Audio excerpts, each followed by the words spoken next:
us, we agreed on how to tackle the menace of illicit brews.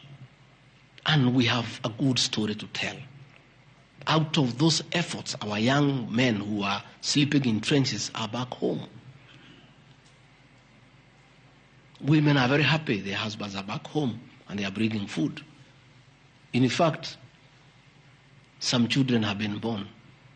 Some have even been named Bigiji because of the effort that I have put in fighting illicit brews.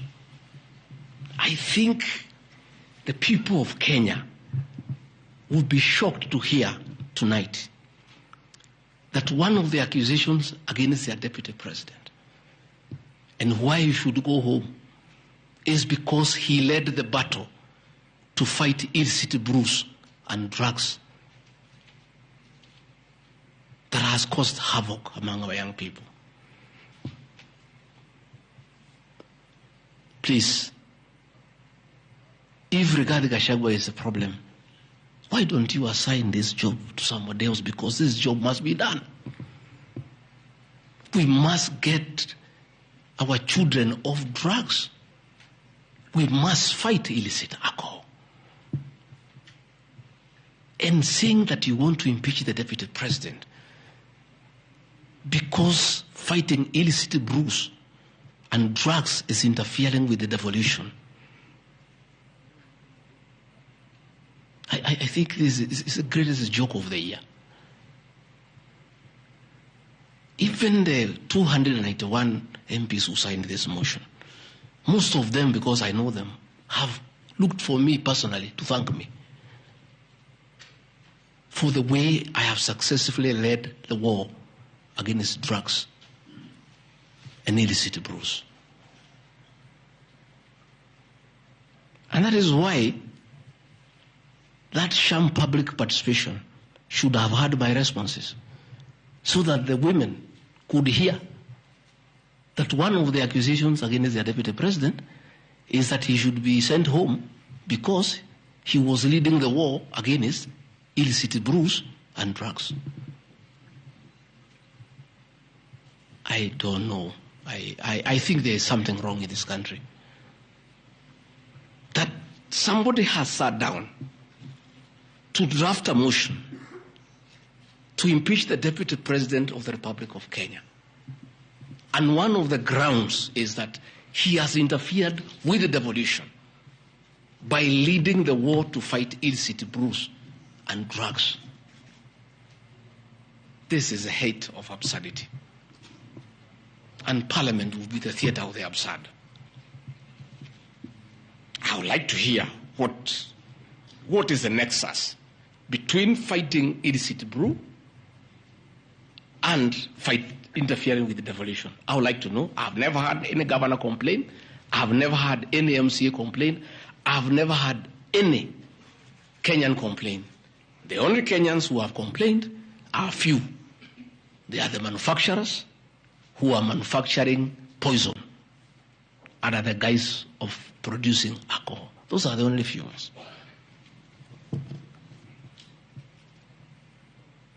I beg the National Assembly and the Senate,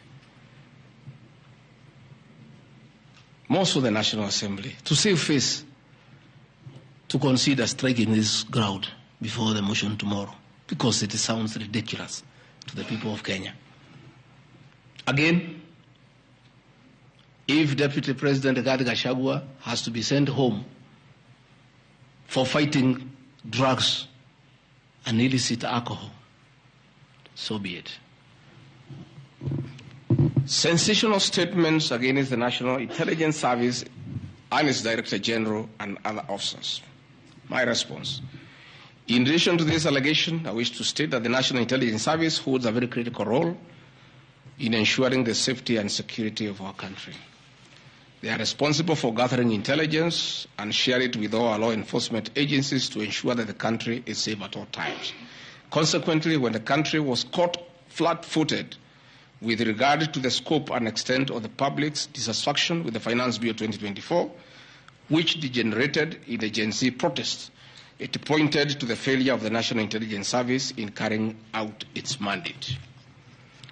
I am persuaded that the National Intelligence Service ought to have known beforehand that the public was completely opposed to the finance bill, and they ought to have briefed the president before the protests began, as this would have caused a change of tact by government regarding the proposed bill, and protest which culminated in the loss of innocent lives and destruction of property could have been avoided. Hence, I express my opinion, as this is in my public media briefing in Mombasa, and my utterances were not any different from what happens to other countries when there is lapse or failure by the intelligence agencies.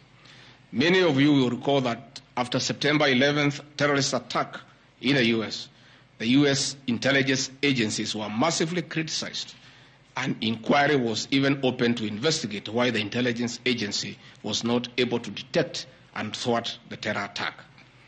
Under the Constitution of Kenya, the government agencies are supposed to be accountable to the Kenyan people, including the National Intelligence Service, and calling them out when there is a dereliction of duty does not amount to undermining them. In any case, the Director General of NIS is not above the law. He is a public officer. Just like the President, the Deputy President, Cabinet Ministers, he too is subject to criticism like any other public officer. In fact, I'll have videos. President William Ruto, as Deputy President, at one time criticized the then Director General of the National Intelligence Service. In another video, he heavily criticized the then Inspector General of Police for the performance. I have learned from my boss how this job is done. It's clear. It's done. I mean, nobody, the President is criticized daily. The Deputy President is criticized daily. And we take no offense. The Director General of the National Intelligence Service is not above the law. He is a public officer. He is accountable to the people of Kenya. And when one feels he has underperformed, he'll be called out. Because that is the nature of the Kenyan state. And this I learned from my boss when he was Deputy President. Again, there was an issue that the President and I committed ourselves publicly that never again in our administration shall ever we allow abductions and extrajudicial killings. Despite the police keeping on misleading the President to say that there are no abductions, you all know, you have evidence on video that they have happened. And that is what I commented, and I said it is wrong.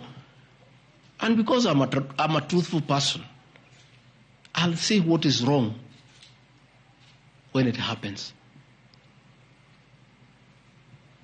Despite the fact that I am compelled by the principle of collective responsibility to be part and parcel of every decision made by government, that I'll continue to do so, but only those decisions that are constitutional and within the rule of law. Abductions and judicial killings are unconstitutional. I will never support them.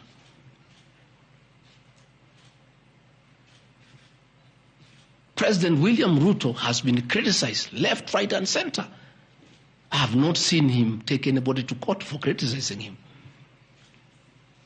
Why is Rigathe Gachagua being impeached for calling out the Director General of the National Intelligence Service? The Deputy President is criticized daily. The judiciary is criticized daily. The media is criticized daily, including the Star, whom I have criticized today. But that is as far as it goes. And again, despite being just the Deputy President, I enjoy a constitutional right in the Bill of Rights, freedom of speech.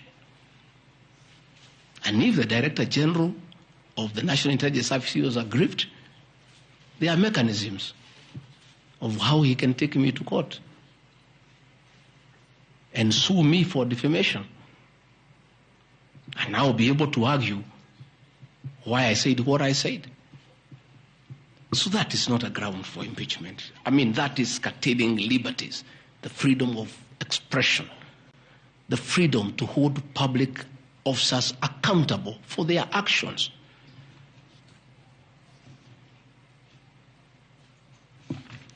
And I want to say finally,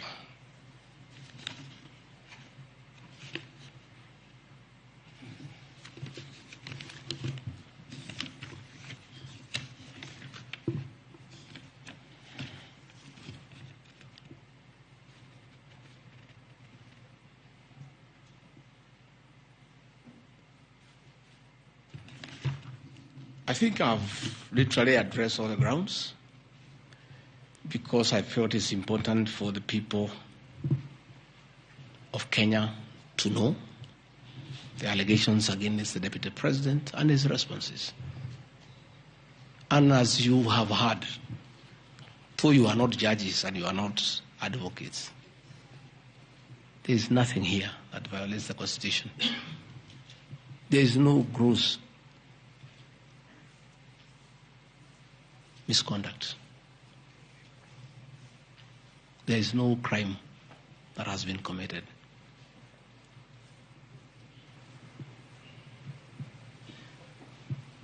I'm innocent on all these charges, and I want to clarify my apology yesterday to the President did not in any way imply that I'm guilty of these charges. I'm not. This I'm not.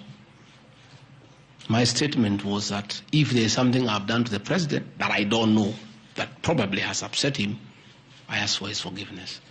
But that was in no way an admission of these ridiculous allegations meant to overturn the will of the people. Finally, in conclusion, I want to say that overturning the will of the people is not a joke. It calls for very serious violation of the Constitution. None of these issues here meets the threshold. We'll go to Bunge tomorrow. I'll be there at 5 for 2 hours, and I'll put my case. In the unfortunate event it proceeds to the Senate, I'll be there again to prove my innocence by way of evidence.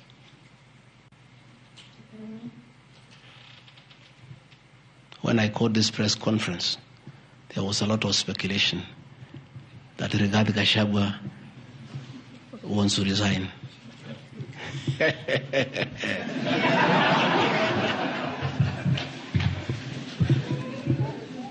This is a man elected by 7.2 million Kenyans. How dare you suggest to him that he can do so without public participation?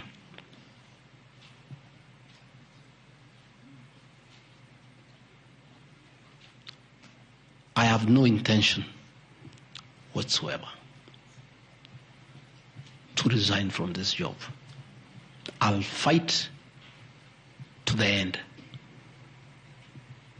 I have tremendous respect for our judiciary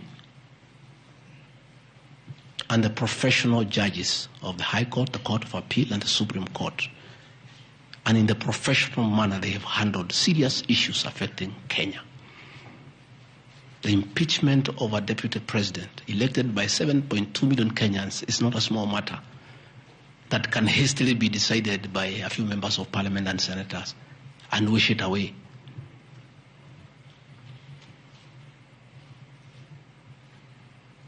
I'll submit myself to independent institutions to get justice. And I'm sure, I have no doubt in my mind that I'll get justice. And this impeachment will be thrown out. And I'll carry out my duties as deputy president. That is why anybody sending feelers to me to resign is a joker. And I found a few of people using my friends to come and sweet talk to me. Please, my friends, I don't want to become enemies with you. When you are given such silly messages, don't bring them to me. I have no intention. I cannot resign. I did not give myself this job. I was given by the people of Kenya. I've done nothing wrong against the people of Kenya whatsoever. I've worked hard. I've been very loyal to my boss, President William Ruto. I have worked hard every day.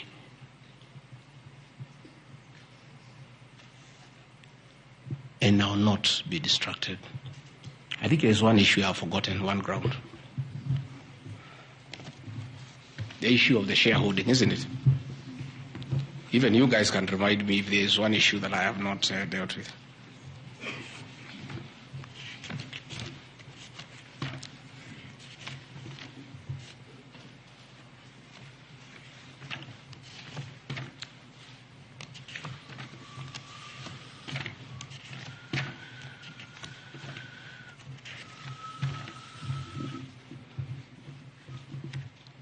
Can somebody there give me my notes on shareholding?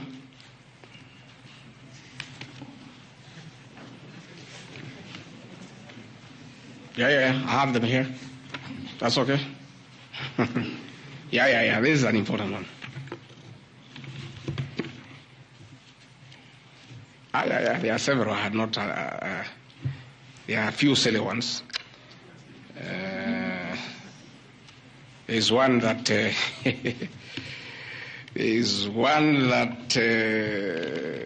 I'm conniving with cartels in the tea sector to block ATDA from implementing guaranteed minimum returns that would benefit